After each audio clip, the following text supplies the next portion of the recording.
Hey guys, and welcome to another Schematics update. This time we want to talk about Surviving Mars because they just released a new update course, Sagan, and I'm joined by BlindIRL. Hey man. What's up, dude? Yeah, this update really snuck out of nowhere. They announced it and then dropped it the next day, so we're a little bit late on this one, but... Exactly, so we had a look at the patch notes. The first point we wrote down here is the update added challenges. What are challenges, you might ask?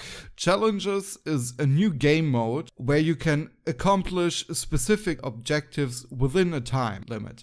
So you have the same mission parameters, game rules, and colony for each challenge. It's kind of neat because they show up on the map, just kind of like as a specific spot you can just go and land on, and it just kind of gives you, like, you know, a little bit more options and things that you can have a peek at. Currently, there are 22 challenges available. It's really cool that they're just adding in more options for how you can play Surviving Mars, because, you know, the game would kind of get stale after you've just landed a whole bunch, right? A new thing that they're adding, which I'm actually kind of happy about because I found this really annoying. Have you ever had a rover just like run out of power in the middle of nowhere? Well, now rovers are self-sufficient, so they've removed the battery need for rovers. Drones still work the same way, so you do still need to make sure that your drones are charged. However, rovers just, I guess, have a little nuclear power bank in the back of them now, so they don't need to worry about running out of battery in the middle of nowhere. I really like what they stated about this. They basically said, we re-evaluated the mechanics and decided that the amount of micromanagement it required was more tedious than actually representing the meaningful challenge, and I totally agree. Also, it's more realistic because if you look at the rovers that are on Mars right now, well, they don't have like an atomic power bank, but they have like solar panels, so they're self-sustainable as well. Another change that they make, which I'm honestly quite happy about, is concrete deposits are changed the way they work. Now it's working like the other extractors, or the metal extractors and stuff like that. Just matters that it's in the same area, basically. So you can fully exploit the deposit now with a single extractor without demolishing it and rebuilding it just 2 tiles away from it. You get the idea. It really makes sense, and I like that a lot. So they've changed how the seeding works for randomly generating maps as well. So all maps have been generated again, and they will look different than previous versions with different environmental variety, and regenerated the entire planet so that the maps will look better and different, which is a nice change. They've added in new rock formations and stuff that we can look at just to give you more variety in the spawns. Today when the patch dropped, I did load it up and I spawned a couple of maps, and there is quite a bit more variety in there, which is great. That's amazing news.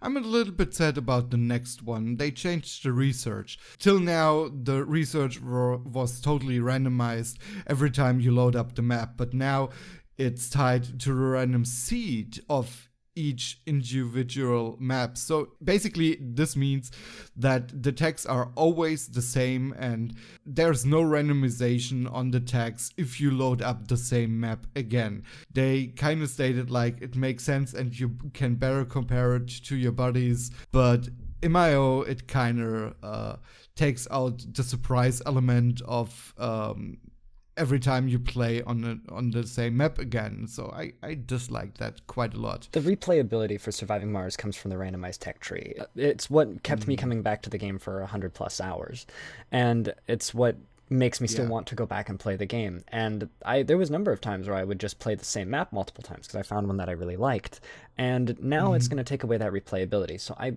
kind of would really like to just ask them to revert this change. I don't know how seriously like locked in place it is. I wonder how it works, because there is a rule like case theory, I think. Yeah, how does that work with that patch now? If you have an answer to that, let us know in the comment section.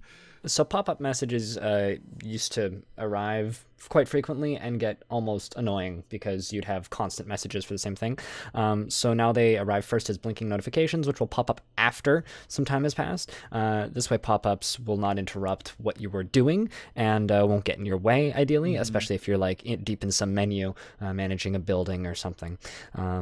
Some important messages will pop up without a notification, though, so basically more less important notifications that you don't need to see right the hell now won't pop up in your face. Yeah, and then there are some general fixes and UI fixes and improvements. We'll just toss some text up on the screen where you can see the the small general fixes, and I will put them on the screen right now. And I will link it in the description as well. Thanks for watching this video. This is just a quick one on Surviving Mars, the new update out today. First of all, thanks for watching this video. If you liked the video, smash the hit button, like the smash button, do whatever to the button, but just don't hurt it. Thumbs up. We need it. You know what to do. Yeah, exactly. Don't hurt it. If you really enjoyed this video, you may want to consider doing the extra step over to Coffee to buy the editor ad. You know what he is and who he is. He's just in our basement editing videos all day, so we can have a little bit of free time, like the 15 minutes each day. A coffee so he can, edit more videos for you.